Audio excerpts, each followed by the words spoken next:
नमस्कार दोस्तों, मैं विकास शाक्य एक बार फिर से आप सबका स्वागत करता हूं अपने चैनल पर। और आज हम डिस्कस करेंगे the autobiography of a Yogi, chapter number 17, जिसका टाइटल है शशि और तीन नीलम।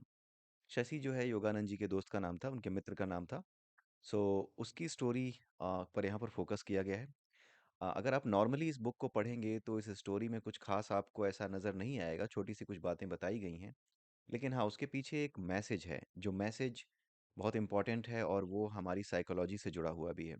तो इस वजह से उन्होंने इस चीज़ को, मेरे हिसाब से इस वजह से ही उन्होंने इस चीज़ को यहाँ पे इंक्लूड किया होगा, so that we can understand what is the concept behind behaving like that, right? So एक तो वो है। उसके अलावा ये जो चैप्टर है, चैप्टर नंबर 17, ये केवल और केवल एक एक्सटेंशन है चैप्टर नंबर 16 का, जिसमें हमने ज्योतिष के बारे में थोड़ा सा समझा। ठीक है? तो ये उसी का एक्सटेंशन है। कुछ और इंसिडेंट्स, कुछ और इवेंट्स के बारे में योगानंद जी ने यहाँ बताया है, जहाँ पे कुछ ऐसे लोग उनको मिले, जिनको कि ज्योतिष पे या इन चीज़ों पे कि हाँ, जो ग्रह हैं, जो नक्षत्र हैं, जिनको मृत माना जाता है, जिनका हमारे ऊपर कोई प्रभाव नहीं पड़ सकता, ऐसा मानने वाले कई लोग उनको मिले। ठीक है? तो उनमें से 2 लोगों की बात यहाँ बताई गई है। एक तो जो शशि है, जो इनका दोस्त है, उसके बारे में बताया गया, लेकिन ऐसा नहीं है कि उसकी कहानी से आपको कहीं ये पता चले कि वो नहीं मानता था, राइट? उसकी जो कहानी है शशि की, वो कुछ ऐसी है कि जैसे ऐसा लगता है कि वो कहीं न कहीं एक्सक्यूज़ देता था रेदर दैन शोइंग कि मैं बिलीव ही नहीं करता, राइट? जहाँ तक मुझे लग रहा है उस चैप्टर को पढ़ कर के, जहाँ तक मुझे लगा, और जो डिस्क्रिप्शन अम, योगानंद जी ने दिया है इस चैप्टर में अपने दोस्त के बारे में, वहाँ उन चीज़ों को ले करके मुझे ये चीज़ समझ में आई कि हाँ, कुछ ऐसा ही था, राइट? हो सकता है कि आपके विचार से कुछ और लग रहा हो, लेकिन हाँ, मेन चीज़ है ये चैप्टर और इस चैप्टर का मैसेज जो मेरी समझ में आया और जो आप अपनी तरफ से ग्रहण कर रहे हैं। जो आपने अपनी तरफ से ग्रहण किया, जो आपने अपनी तरफ से एक्सेप्ट किया, समझा, वो दैट इज़ गुड, आप मुझसे शेयर कर सकते हैं। और जो मैंने महसूस किया, वो मैं आपके साथ शेयर कर रहा हूँ। So you can see this. देखिए, आप इस चीज़ को समझने की कोशिश कर सकते हैं। तो एक तो ऐसा एक तो ऐसे व्यक्ति की कहानी है, ऐसे दोस्त की कहानी है, जो कि अ, यकीन ऐसा लगता है कि करता है कि नहीं करता है, या डाउट में है, कुछ इस तरह की चीज़ें हैं उसके साथ। और दूसरा एक व्यक्ति ऐसा है जो सीधे मना करता है कि मैं इन चीज़ों को नहीं मानता, और at the same time he challenges as well कि मैं इसके बिना ही सब कुछ करके दिखा दूँगा, राइट? सो पिछले चैप्टर में ही हमने इस चीज़ को समझा कि जो व्यक्ति अपने आप को योग में स्थित कर लेता है, यानी इस प्रकृति के नियमों के साथ अपने आप को जोड़ लेता है, उसका योग हो जाता है। जैसे युक्तेश्वर जी का नाम युक्तेश्वर नहीं था, उनका नाम प्रियनाथ कड़ार था, लेकिन उनका योग हो जाने के कारण, इस प्रकृति के साथ योग हो जाने के कारण, परमात्मा की जो परम ऊर्जा है, जो परम चेतना है, उसकी एक सर्टेन फ्रीक्वेंसी, उसकी एक सर्टेन एनर्जी लेवल है, उसके साथ एकात्मता हो जाने के कारण उनको युक्तेश्वर कहा जाता है। युक्त ईश्वर, यानी ईश्वर के साथ युक्त, ईश्वर के साथ जिसका योग हो गया। युक्त मतलब जुड़ जाना, युक्त हो जाना, युक्त हो जाना मतलब जुड़ जाना। तो जो ईश्वर के साथ जुड़ गया हो, वो युक्तेश्वर है, राइट? इसी वजह से उनको युक्तेश्वर गिरी कहा जाता था, युक्तेश्वर उनका नाम था। ठीक है? सो ये जो चैप्टर है, उसमें एक तो ये चीज़ हमें समझनी पड़ेगी कि पिछले चैप्टर के रिस्पेक्ट में हमें ये जानना पड़ेगा कि हमने वहाँ क्या पढ़ा था। हमने इस चीज़ को निश्चित रूप से समझा था कि ज्योतिष का असर, यानी जो ज्योतिष के अनुसार इन ग्रहों का, इन नक्षत्रों का असर हम पर पड़ता है, लेकिन ज्योतिष को इस लेवल तक ही समझना है कि हाँ, इनका असर पड़ता है। ठीक है? और ज्योतिष के अनुसार अगर किसी प्रकार की हमें लाभ की उम्मीद है, और वो लाभ कैसा होना चाहिए? हमारी आध्यात्मिक यात्रा का लाभ। ठीक है? हमारी आध्यात्मिक यात्रा का लाभ हो। अगर आप भौतिक चीज़ों के लिए, जैसे मटेरियलिस्टिक डिज़ायर्स के लिए अगर आप इन चीज़ों को धारण करते हैं कि कुछ बुरे काम कर रहे हैं और उसका कोई प्रभाव ना पड़े, तो इन चीज़ों का कुछ फ़र्क नहीं पड़ने वाला। क्यों? क्योंकि जो कर्म आप करते हो, उन कर्मों के जो इम्प्रिंट्स रह जाते हैं आपके मनोमय कोश में, उन इम्प्रिंट्स का ही सीधा रिलेशन इससे होता है, क्योंकि वो इम्प्रिंट्स ही आपकी एनर्जी को डिस्टर्ब करते हैं, और जो एनर्जी डिस्टर्ब्ड होती है, जहाँ डिस्टर्ब दिखती है, वहीं पे ये सारे के सारे ग्रह अपना काम उसके साथ कनेक्ट करना, उसके साथ प्रभाव डालना, उसके ऊपर असर डालना शुरू कर देते हैं। इसलिए अगर उल्टे-सीधे काम कर रहे हो, योग आपका लक्ष्य नहीं है, you don't want to be a yogi, अगर आप योग नहीं करना चाहते इस प्रकृति की ऊर्जा के साथ, कैसे करते हैं योग? कर्म योग के माध्यम से। आपके पास भक्ति योग का रास्ता है, ज्ञान योग का भी रास्ता है, राइट? ध्यान योग का भी रास्ता है। तो इनमें से किसी योग के माध्यम से आप उसके साथ एकाकार होते हैं, उसके साथ यूनाइट होते हैं, राइट? लेकिन अगर आपका पर्पज़ उसके साथ यूनाइट ना होना हो करके, आपका पर्पज़ ये हो कि आप मटेरियलिस्टिक डिज़ायर्स अपनी पूरी करें, तो ऑब्वियसली आप क्या कर रहे हो? कुछ बुरे प्रभावों से बचने का प्रयास तो आप कर रहे हो, कोशिश तो आप कर रहे हो, बट द थिंग इज कि मनोमय कोश में वो वासनाएं इकट्ठी आप करते जा रहे हो जो कि योग के अभाव में आपके अंदर बनी रहेंगी। जब आपका योग हो जाता है तो वो वासनाएं क्या होती हैं, मैंने आपको बताया कि जितने भी कर्म होते हैं, जो कर्म ऐसे होते हैं जिनके साथ कोई इच्छा जुड़ी होती है, वो इच्छा क्या होती है, वो नेगेटिव चार्जेस पैदा करती है।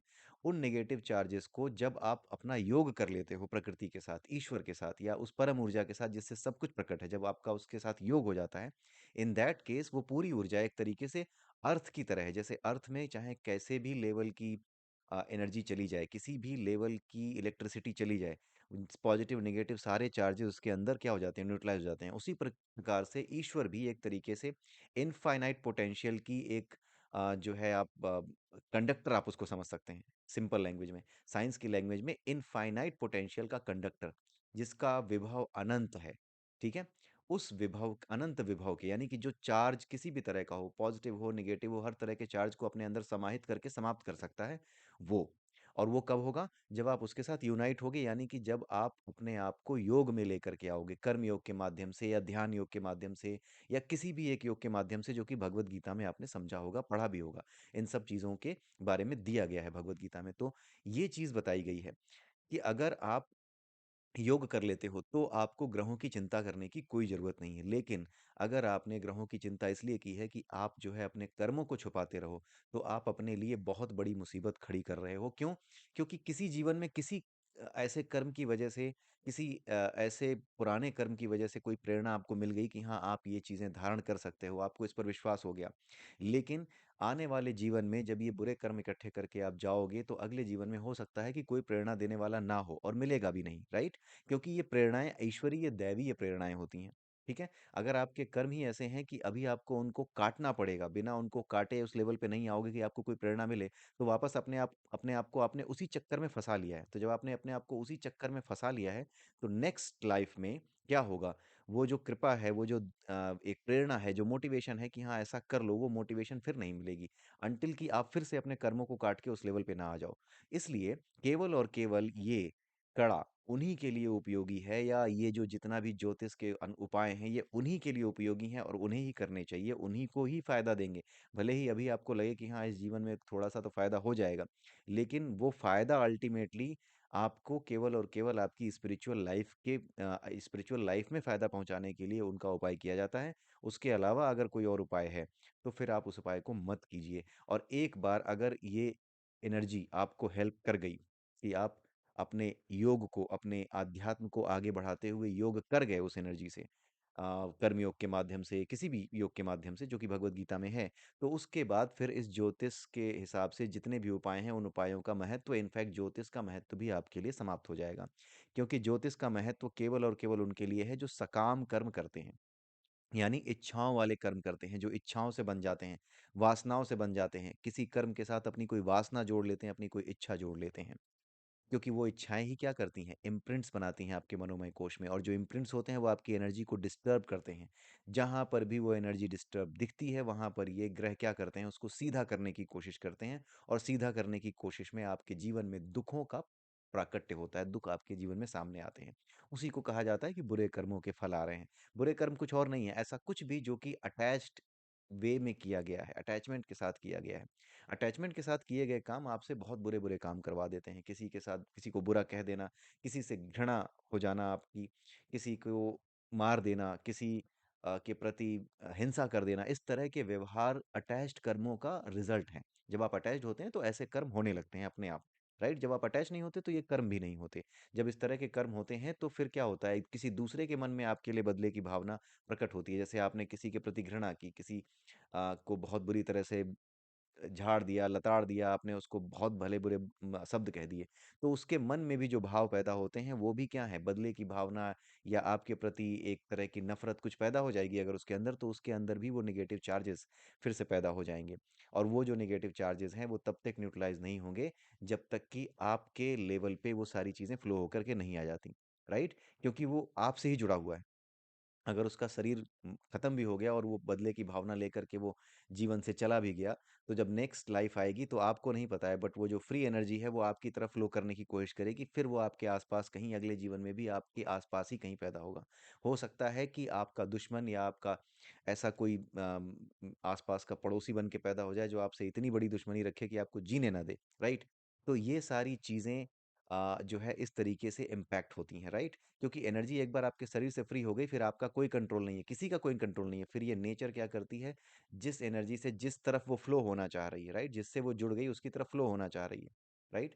तो इस एनर्जी की वजह से, उस फ्लो की वजह से क्या होता है, ये एनर्जीज आसपास ही जन्म लेती हैं और अपना बदला लेने की कोशिश करती हैं, राइट? और वो किसी न किसी मनुष्य के रूप में आ जाती हैं आपके आसपास, right? This is what has been explained in our scriptures. जिस तरीके से इस बारे में बात की जाती है, जिस तरीके से ये चीज़ें होती हैं कि हाँ, जो आपके पिछले जन्म का शत्रु है आपका पीछा क्यों करता है, कैसे करता है। जैसे भीष्म पितामह का पीछा किसने किया था, कई जन्मों तक पीछा किया था, किसने?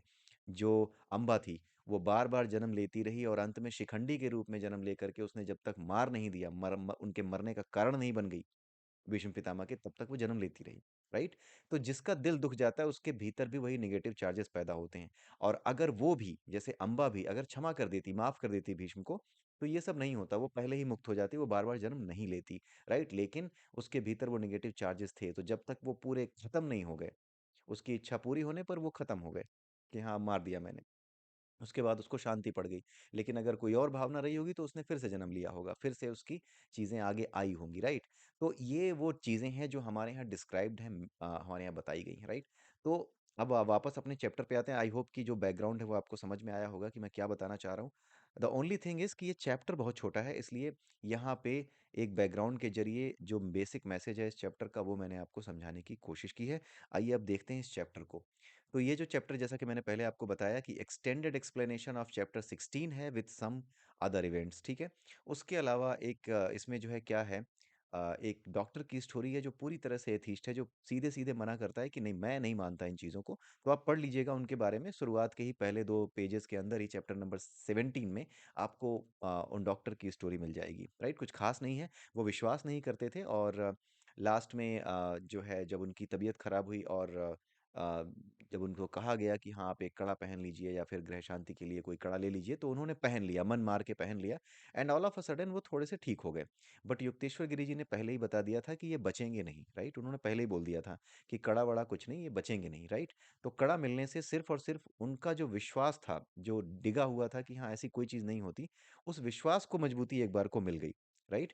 कि हाँ, कुछ तो बात होती है, कि मैंने कड़ा जब पहना तो उसके बाद मुझे कुछ फ़र्क मिला, राइट? कुछ फ़र्क पड़ा। लेकिन युक्तेश्वर गिरी जी ने, गुरु जी ने जो है योगानंद को पहले ही बता दिया था कि इनकी लाइफ बहुत ज़्यादा नहीं है। केवल कड़ा पहनने से कुछ समय के लिए उनको एक्सटेंशन मिल रहा है, otherwise he will die after 6 months. सही होने के 6 महीने बाद अचानक वो गुज़र जाएँगे, और यही हुआ था। तो आप ये पढ़ लीजिएगा, जो भी स्टोरी है। उसके अलावा अब शशि की बात पर आते हैं। तो शशि इनका एक दोस्त था। वो क्या करता था कि एक ऐसा लगता था जैसे कि वो विश्वास करता है कि नहीं करता है, इस चीज़ को डिसाइड करना बड़ा मुश्किल है। ऐसा उसकी बातों को सुन के लगता था। ये योगानंद जी ने भी यहाँ पे इंडिकेट करने की कोशिश की है इस चैप्टर में। तो योगानंद जी ने ये बताया कि जो शशि है, वो गुरुजी के आश्रम में आया और गुरुजी ने उसको देख करके कहा कि तुम 1 साल के अंदर बहुत बुरी तरह से बीमार पड़ने वाले हो, तो तुम एक काम करो, 2 कैरेट का नीलम पहन लो, right? Guru indicated that he will be sick badly in 1 year and he should wear neelam of 2 carat. 2 carat का नीलम उसको पहनना चाहिए, ये बात गुरुजी ने कही, ठीक है? लेकिन जैसे होता है ना कि कुछ लोग ये नहीं दिखाना चाहते कि मैं विश्वास नहीं करता या मेरे दिमाग में अभी भी अनास्था है, अभी भी मेरे दिमाग में पूरी तरीके से ये बात एक्सेप्टेड नहीं है कि हाँ, ज्योतिष कुछ होता है या जो आप बता रहे हो मैं उसको मानता हूँ, राइट? तो इन दैट केस 2 तरह के लोग होते हैं। एक तो वो होते हैं जो सीधे विरोध करते हैं कि मैं नहीं मानता, ठीक है? दूसरे वो होते हैं हू ट्राई टू से कि नहीं ठीक है, बट द थिंग इज़ कि पता नहीं क्यों मैं सुधर नहीं सकता, इस तरह की बात करता था नीलम। शशि जो है, तो शशि ने ये बोला कि पता नहीं क्यों मुझे ऐसा लगता है कि मैं सुधर नहीं पाऊँगा, आप मुझे दे भी देंगे तो भी मेरी आदतें इतनी कमज़ोर हैं, और मैंने सुना है कि कमज़ोर मन वाले लोगों के ऊपर ये चीज़ें कोई असर नहीं डाल सकती, कोई हेल्प नहीं कर सकती, तो मैं मन से बड़ा कमज़ोर हूँ। इस तरह की बात करके ऐसा लगता था कि ही यूज्ड टू अवॉइड, ठीक है? वो अवॉइड करने की कोशिश करता था, वो टालने की कोशिश करता था। ये चीज़ जो है शशि के कैरेक्टर में योगानंद जी को दिखाई दी और उन्होंने इस चीज़ को जो है एक्सप्लेन करने के बजाय बड़ी ही डिटेल में लिखा है। एक्सप्लेन नहीं किया है कि हाँ, कुछ उन्होंने अपने विचार रखे हों। उन्होंने डिटेल में जो है सिर्फ़ और सिर्फ़ पूरी कहानी लिखी है शशि के बारे में, कि ऐसा करता था, राइट? तो बार-बार उसको गुरुजी जो है कहते थे, जब भी वो मिलता था, आश्रम में आता था, तो उसको यही कहते थे कि तुम एक जो है 2 कैरेट का नीलम पहन तो लो, ठीक है? अदरवाइज़ 1 साल के बाद जब तुम बीमार पड़ोगे ना, तो इसका कोई महत्व नहीं रह जाएगा, फिर वो तुम्हारी हेल्प नहीं कर पाएगा, राइट? अब वो क्या कहता था शशि? शशि ये कहता था कि आपके ऊपर मुझे ज़्यादा विश्वास है किसी भी नीलम या किसी भी रत्न से, ठीक है? अब जब किसी चीज़ पर पूरा विश्वास है तो गुरु की बात क्यों नहीं मान रहे, right? First thing is this. तो वो मानता नहीं था उनकी बात को और ये कह देता था कि आपके ऊपर, आपकी शक्तियों पर मुझे पूरा विश्वास है और किसी भी रत्न से, किसी भी चीज़ से ज़्यादा विश्वास मुझे आपके ऊपर है। राइट? इस तरह से कह के वो टालता था। नॉर्मली ये बातें आपको सुन के ऐसा लग रहा होगा ये उन लोगों की बातें होती हैं जो खुलकर ये नहीं कहना चाहते कि मुझे विश्वास नहीं है या फिर मैं अभी भी विश्वास और अविश्वास के बीच में झूल रहा हूँ। जो इस तरह की बातें खुल के नहीं कह पाते उनकी ही कहानी है, उनका ही रिप्रेजेंटेटिव है शशि या उनके जैसा ही एक कैरेक्टर है शशि। उनके जैस उन उन लोगों के जैसा ही एक आदमी शशि भी है, उनका दोस्त जो है। ठीक है? तो अब हुआ ये कि 1 साल तक उसने कोई नीलम नहीं पहना, कुछ नहीं पहना और चला गया अपने घर पे गया और 1 साल के बाद जो है वो लौट कर के आया गुरुजी के पास और बड़ा परेशान होकर के आया। उसने बताया कि मैं बड़ा परेशान हूँ। गुरुजी ने कहा कि तुम्हारे दोनों फेफड़े सड़ चुके हैं, तुमने मेरी बात नहीं मानी। ठीक है? तुम्हें मेरी बात मान लेनी चाहिए थी। अब ये नीलम जो तुम लेकर के आए हो 3 नीलम ये कोई फ़ायदा तुम्हें नहीं करने वाले। वो नीलम भी लेके आया था बेचारा जब वो बीमार पड़ने लगा तो वो नीलम ले आया। अब ज़रा सोचिए जब वो सुधर नहीं सकता था, जब वो इस तरह की बातें कह रहा था कि मैं सुधर नहीं सकता, मुझे अभी धारण नहीं करना है, आपके ऊपर ज़्यादा विश्वास है, तो अब नीलम कहाँ से ले आया?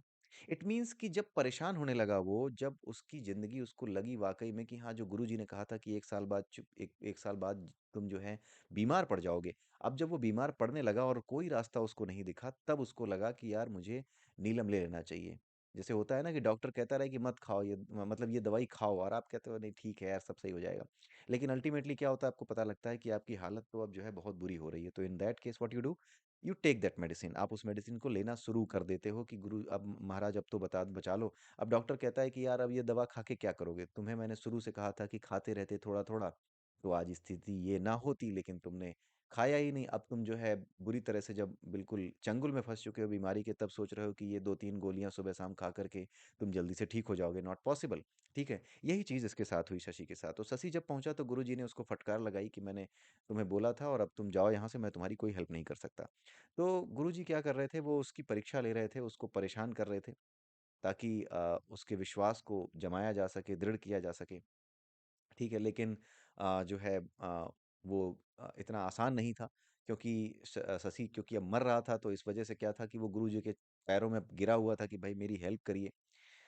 तो फिर गुरुजी ने थोड़ी देर बाद जो है जब देखा कि हाँ, ये बहुत परेशान है, तो उन्होंने कहा भी कि हाँ, तुम चिंता मत करो, तुम ठीक हो जाओगे। ठीक है? अब हुआ ये कि उन्होंने कह तो दिया कि तुम चिंता मत करो, ठीक हो जाओगे, लेकिन साथ में उन्होंने ये भी दिया कि ये नीलम फेंक दो, अब ये नीलम काम नहीं आएँगे, अब तुम एक कड़ा पहन लो।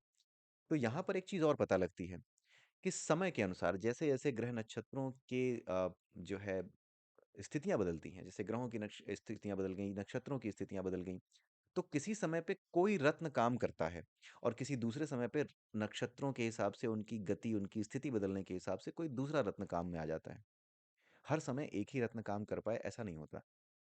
किसी समय में मतलब ग्रहों की स्थितियों के अनुसार कौन से ग्रह किस तरह के एलिमेंट को प्रभावित करने वाली किरणें उन ग्रहों की तरफ से या उन नक्षत्रों की तरफ से अर्थ तक आती हैं, एक खास समय में पैदा हुए व्यक्ति को जिसका कि एक पर्टिकुलर कॉम्बिनेशन है उसके कर्मों का, उसको प्रभावित कैसे करती हैं, ये पूरा एक गणित है। तो उन्होंने ये चीज़ कही कि अब नीलम तुम्हारे काम नहीं आएगा, अब तुम कड़ा पहनो। इट मीन्स कि जितने भी रत्न होते हैं, ये रत्न सभी के सभी ऐसा नहीं है कि कभी भी किसी भी समय धारण कर लें आप, ठीक है? शौक में आप कुछ भी पहन लें, लेकिन हाँ, इन चीज़ों का एक पूरा साइंस है और अगर आप कोई व्यक्ति उस साइंस को नहीं जानता है, तो आपको कभी सही रत्न पहनने की सलाह नहीं दे सकता। इसलिए जो सही रत्नों की जानकारी रखते हैं, रत्न विज्ञान में जो महारथी हैं, केवल उनकी सलाह से ही आपको ये रत्न पहनने चाहिए क्योंकि ये सीधा रिलेशन ऊर्जा का है।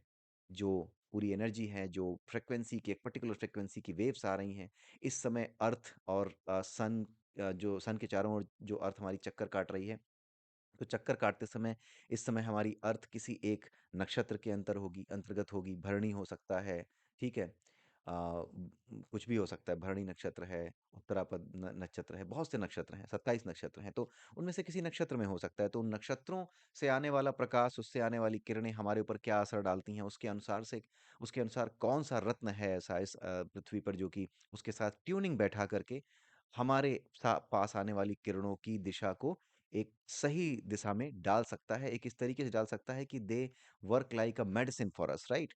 सो वो चीज़ मतलब हमारी जो ऊर्जा ग्रंथियाँ हैं उसको खोल देता है। अगर कहीं पे ग्रंथि है, कहीं पे गाँठ रह गई है तो उसको खोलने का काम करता है, बस इतना ही है रत्न का काम। तो यहाँ पे एक चीज़ ये भी पता लगती है कि रत्न विज्ञान जो जानता हो उसी के अनुसार ही, उसी के कहे अनुसार ही रत्न धारण करना चाहिए। और रत्न हमेशा हर स्थिति में एक ही रत्न काम नहीं आएगा। जैसे शशि के लिए नीलम 1 साल पहले बताया गया था और 1 साल बाद गुरुजी ने उसको क्या बताया कि अब तुम कड़ा धारण करो, ठीक है? तो उसको कड़ा पहनवा दिया।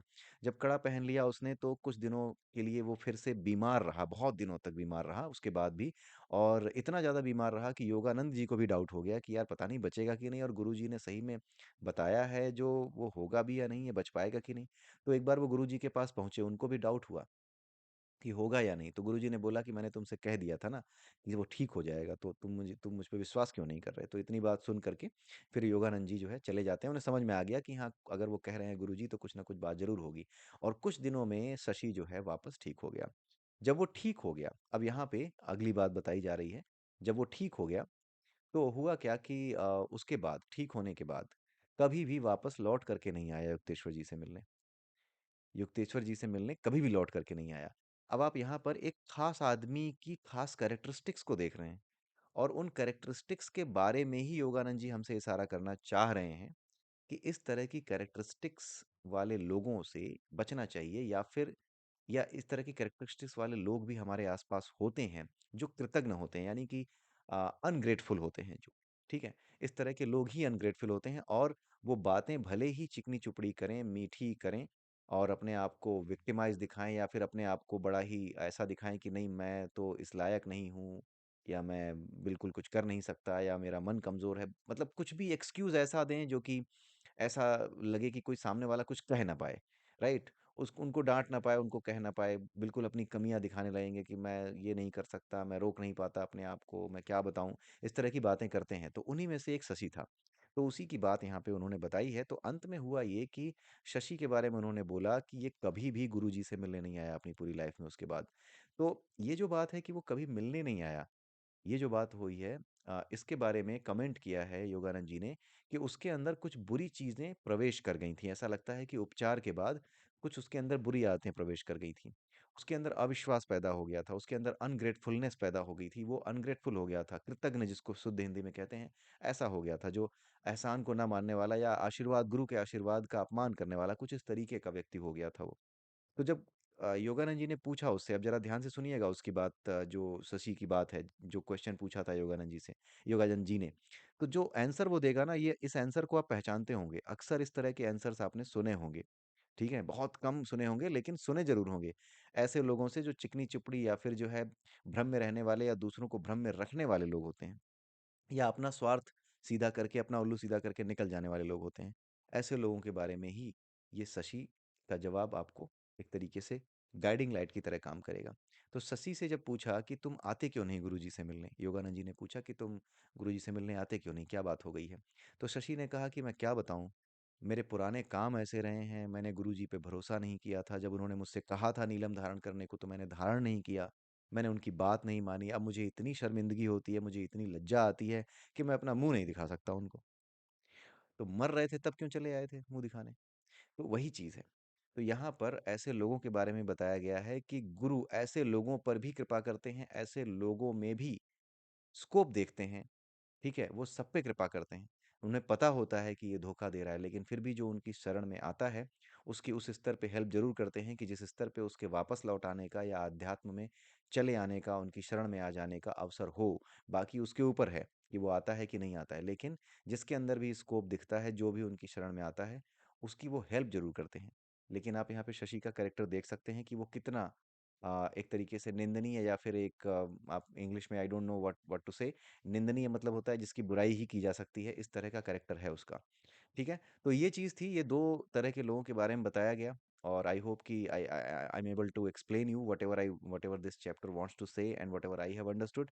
और उसके आगे जो है तीसरी चीज़ जो है वो है, इसमें कुछ ख़ास नहीं है ऐसा। एक छोटी-सी इन्फॉर्मेशन है इसमें कि योगानंद जी ने आगे की पढ़ाई करनी जब चाही तब चाही क्या, वो तो चाहते ही नहीं थे पढ़ना-वढ़ना। यहाँ पे आगे की जो पढ़ाई थी उसके बारे में बताया गया है कि युक्तेश्वर गिरि जी ने बोला कि तुम्हारी जो कोलकाता में पढ़ाई अब पूरी हो चुकी है।